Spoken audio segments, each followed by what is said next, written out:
Hello friends! My name is Dr. Anna Krista Goya. I bring you the rainbow medicine. Please take me seriously. I'm a doctor twice. In my first career, PhD, master's in 3 different languages, I had a linguistic center. I helped lots and lots of people, very important people, to keep their very important positions in life, because I help them to understand and speak the other language that they never spoken before, quite fast, in a matter of a couple of weeks. In my second career, as an expert myofascial release and naturopathic doctor, as well as board certified naturopathic doctor, I gave lots and lots of people absolutely unforgettable, amazing sensations inside their body, like they never have experienced before in their whole life. So it's like feeling really this amazing thing about life. And I'm preparing for myself for the third career. I really wanted to be a public speaker and public healer. So I'm giving it a try, even though my health is quite challenged right now. And we'll see how it goes. I still have hopes and possibility of a full recovery. We'll see how it goes. So last time I shared my passion and my love for the word Tantra with you. And I said that I take Tantra, the word, in 3 meanings. And that is unity of the opposites, and then one thread weaving through all creation, and then potency of the consciousness. And in this video, if you take those meanings seriously, if you want to take it as a tool to change your life, to improve your life, to love as well, and to upgrade your life, then today we will address Tantra from a totally unusual perspective. East meets West. Georg, Wilhelm, Hegel, who lived back in time, actually, over 200 years ago. He was born August 27, 1770. When he was 37, and that was year 1807, he wrote his first big book, Phenomenology of the Spirit. The Phenomenology of the Spirit. And I wrote his birthday here for you. Later in time, I'll make a video about numbers. You are born with a certain set of numbers, and actually that is something that you never change. You can change your name, because your name also means a lot, and it actually kind of like a map of a good luck in your life. And but your name, you can actually go to court and change, like I have. Soon will be 4 years. I totally, completely changed my full name, because I felt like the challenges of my past life overwhelmed me so much that I needed a fresh start, and I needed a name, which I got, Anna Krista, QGCY, Zeiros Goya, to fully support this mission, because all of my life I was compiling as a good anal person, because anal people make best students. As a good anal person, I was compiling so much knowledge, so much information and wisdom.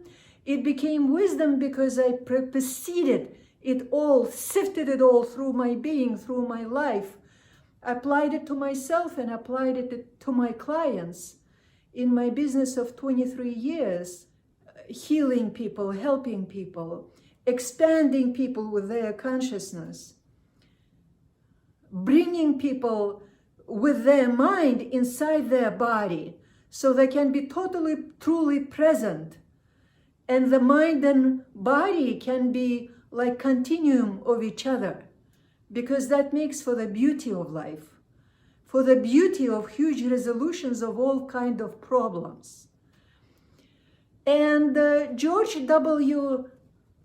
Hegel is my other love of life, just like Tantra is the love of my life. Tantra helped me so many times, because when I would feel like I'm totally pressed into the corner and like no resources left, as soon as I say the word Tantra, unity of the opposites, my mind would relax into my being, and my mind would start giving me a totally opposite of what I was experiencing. And as long as I breathed into it, took my time with it, the potency of my consciousness kicked in. And I always found the door that opened up so I could thrive once again. Georg Wilhelm Hegel is another love of my life. Not only because he has like 3 sevens in his birthday, I have a lot of sevens in my new name. These sevens in Vedic numerology from India, which kind of stands for simplified astrology. Number 7 means characterizes a person who can cut with his intuition, his mind, his talent, his gift of mind, who can cut through any layers of visible and invisible and all kind of big, huge BS, you know, and who can cut through the truth. So the truth actually, like flames in your being, takes place in your being, and you are able to trust life once again. When I was writing my PhD, I took 1 whole month to go to the library every day for 6-8 hours and read for the whole month, take notes, Hegel's book on the science of logic. Because I wanted my dissertation, I was already ready to begin to being done with my research and begin writing the text. And I wanted it to come truly logical, making sense. You know, friends, that's why I'm kind of hurt when I'm not taken seriously. Later in time, I will be making videos about different typologies of human beings. And then, even like taking my own example, I will be able to show you, bring into focus a lot of light who we are as human beings. And it's quite possible that I will be taking myself as an example and like putting myself into a different, like, you know, so it's like totally clear what kind of person you are listening to right now. So the science of logic helped me a lot, because in my dissertation, I even gave my own definition of what is the system of language, what is the structure of language. And I was actually pretty proud of those definitions. So today we're going to talk about triads of George W. Hegel. And I'm going to take 3 triads today. It's probably a little bit like, you know, hard for me with, my walker turning around and like writing, gonna take quite a bit of time. That's why I'm gonna take it a little bit differently today, dear friends.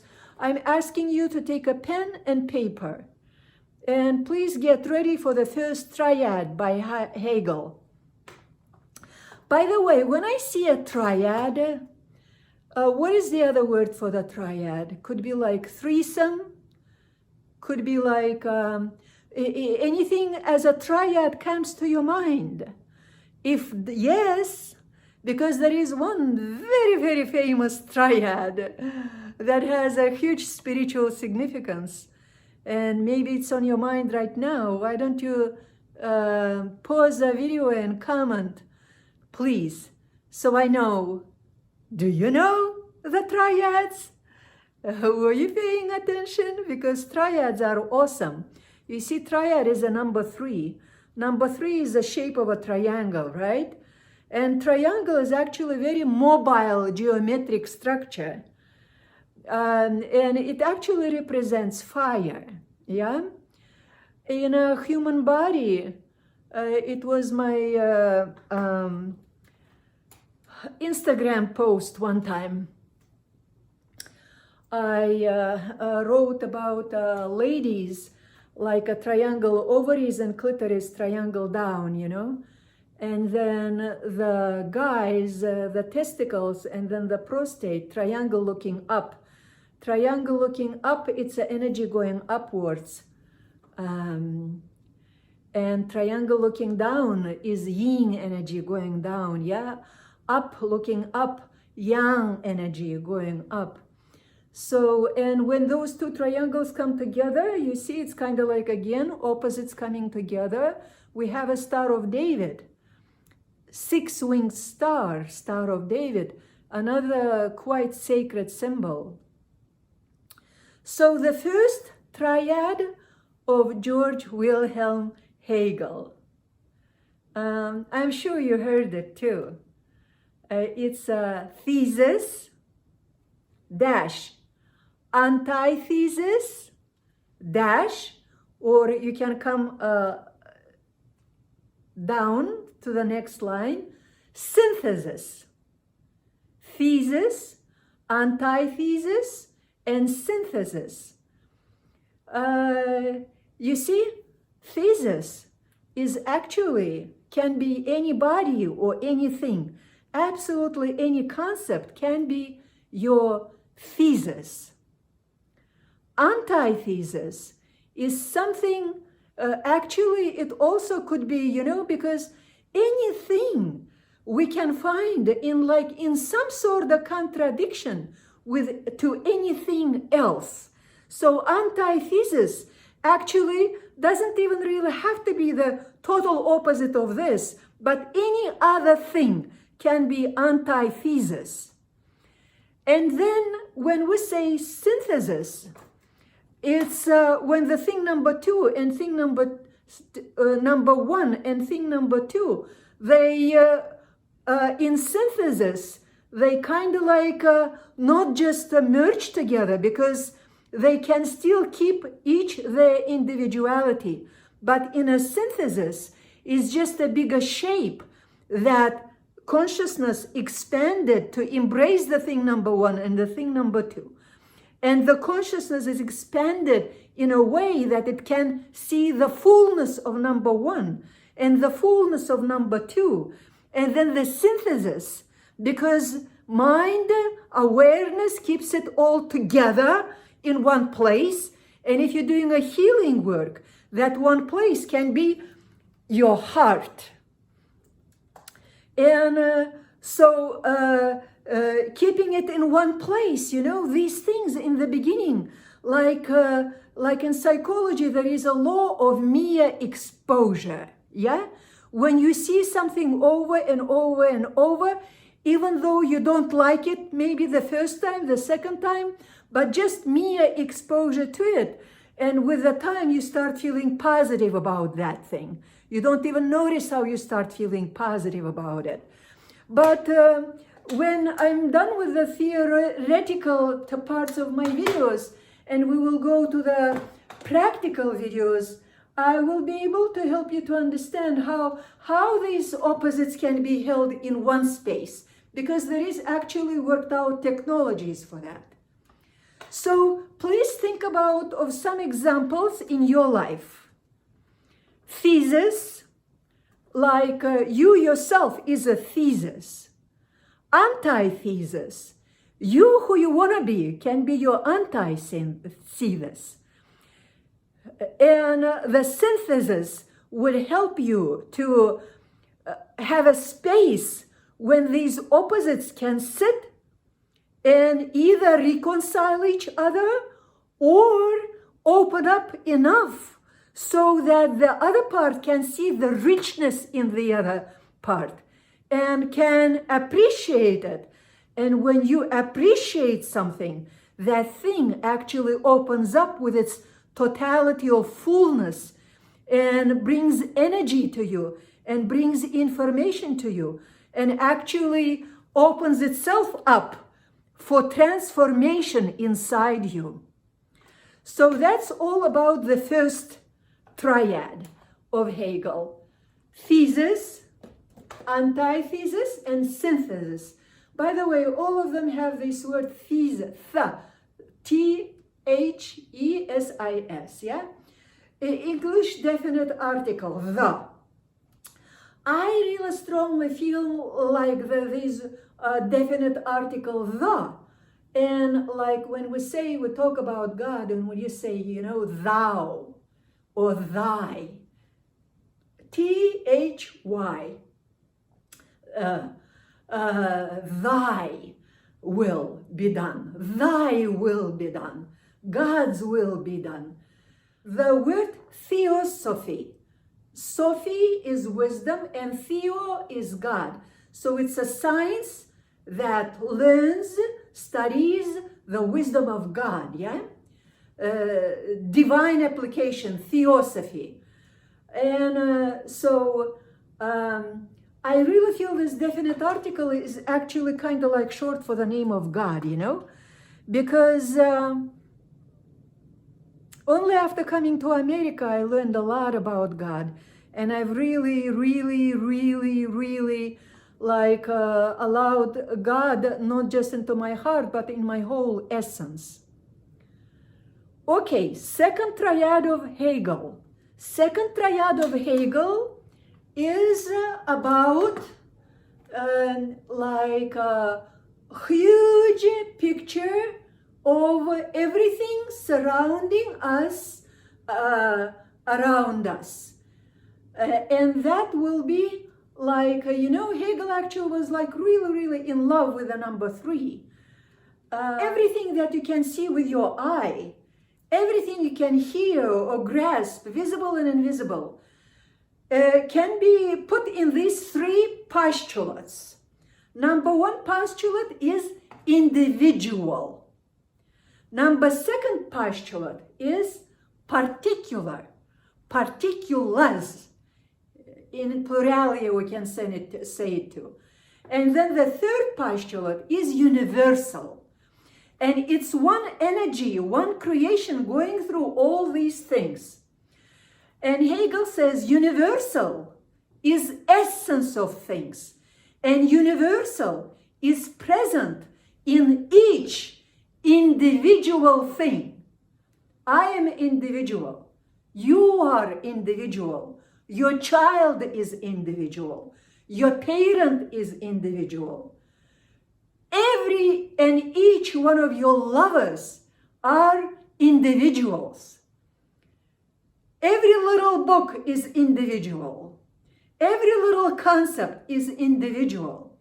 But then all of those individual people or individual things or individual even thoughts, they gather and they become particulars.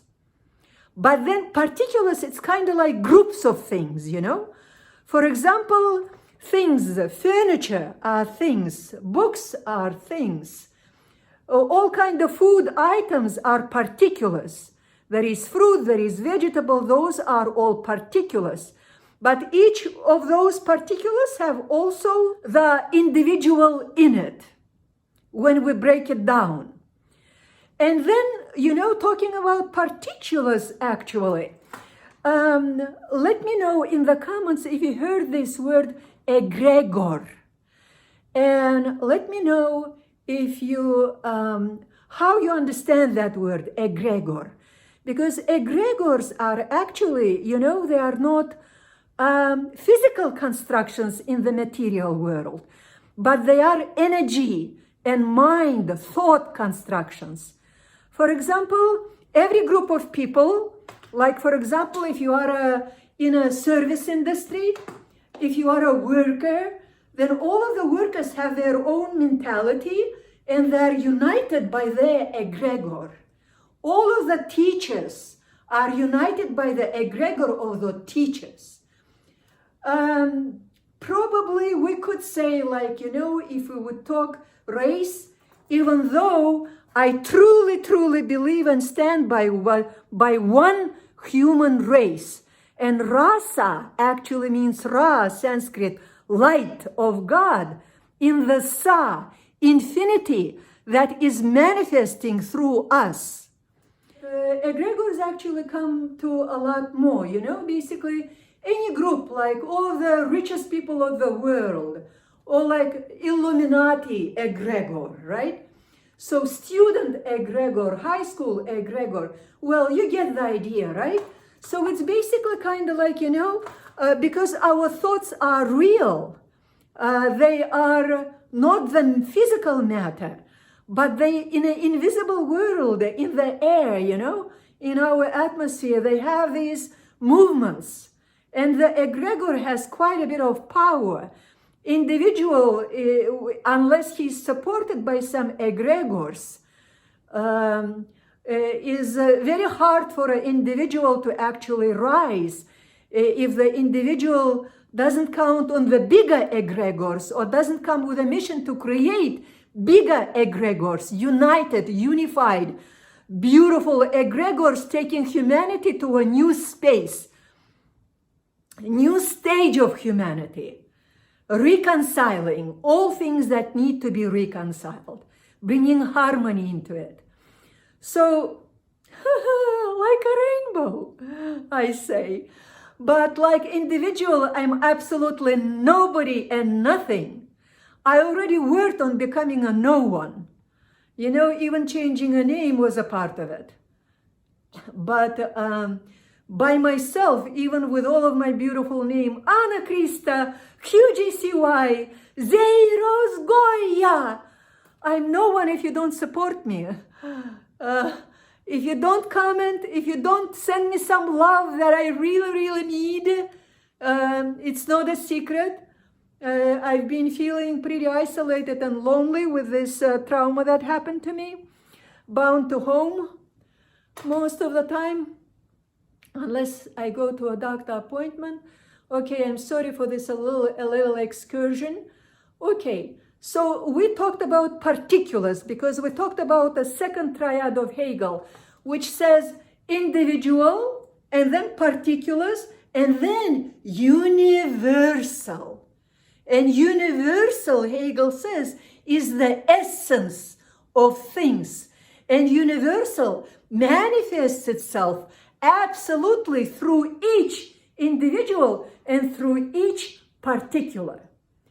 Unfortunately, you know, in particulars, we have the most shadow that is bugging humanity. I believe in, like, because, you know, it's, unless you are individual growing your consciousness and actually standing your truth, most of the time, it's like egregors, they grab you and they hold you and they carry you like a school of fish or flock of birds, right? So, but everything happening on earth happening for a reason, because universal essence is moving through the world. And this universal essence, to understand it better, we will talk about the third triad of Hegel. And the third triad, are you writing it down?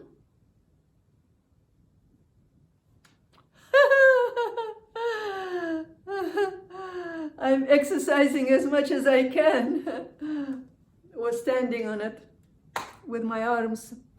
So the third triad is on the place of the individual. Here we have now idea. On the place of egregors or particulars, we now have nature. And then on the place of the universal, we have mind or spirit. In one of my Facebook posts, by my old name, Dr. Jeren, not easy to change, I had this post back in time about Chinese language and how in Chinese language, the word heart or the word spirit and the word mind is the same word. So I was like amazed. That turns out in German language, I don't know if it's in the current German language, but in 1770, in 1800, the word Geist. And in Indianapolis, we actually have a whole big, more wealthy area called Geist, you know, living on the lake, living on the Geist. Turns out Geist is a German word that simultaneously means spirit and mind. By my own research, I came to this huge conclusion that God, mind, and spirit are very, very close concepts to each other. And I hope we will expand on it in the future videos. And I hope that, it will become, as I like to say, practical tool for you to understand the mind from a practical approach. By the way, there is one scientist, Daniel Siegel. His first big thing was neurobiology of we.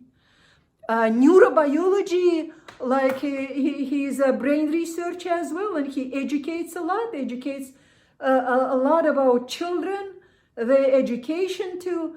And he gives these really cool definitions of mind when he takes the mind and equalizes it, the field. You know, like these particulars, egregors, nature, yeah, in the third triad. You could also call it like, the reality, physical reality, because here, idea is a thought, yeah?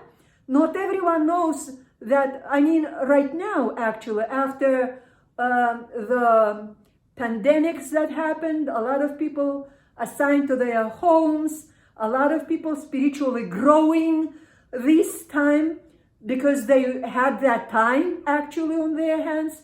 A lot of people starting to understand and actually move even more forward to understanding, for example, the concept of reincarnation, opening their hearts and eyes and faith also to the tarot cards. So basically, yeah, becoming a lot more open-minded and a lot more maybe comfortable with the territory of the unknown, because unknown usually scares people, yeah? But when you are spiritual, unknown becomes very transparent. And this last triad actually, I believe, helps a lot to make it transparent. So on the place of individual, we have idea. On the place of the particulars, we have nature, reality. Idea, when you think about something, when you get the ideas about who you are and what you want to do, and then you face cold nature, right? But sometimes actually nature can flip, and nature can actually also become the immense source for your energy and for your creativity. You see, just in that part, we also have unity of the opposites, like in Tantra. And then after the nature, here we have mind and spirit. That is in German one word, Geist. Idea, nature, and Geist. And when we say spirit, Hegel, when he says mind, he, believes it's an absolute truth, absolute idea that is moving through the world. And actually the name for that absolute idea, absolute truth of that mind is actually spirit that is actually God, Geist, God. God moves through the nature, through all particularities of the nature, and realizes itself in every idea. You know, you probably heard this expression. If you thought of something that exists somewhere, because if it didn't exist somewhere, even if it's like different planets and different universe, you know, but if you thought of something, it totally exists somewhere, because otherwise you wouldn't be able to conceive it as an idea. So, friends, I think I said a lot. Do you like this video better? End of August, I'm seeing a surgeon. Hopefully, this surgery and new titanium in my body will fix me up, that I will be able to say goodbye to this disabled condition and actually once again to return to my active lifestyle. But meanwhile, I bless you. I love you. Please comment. Please share if you would. And I'll see you in the next video. Mwah. Blessings. See you guys.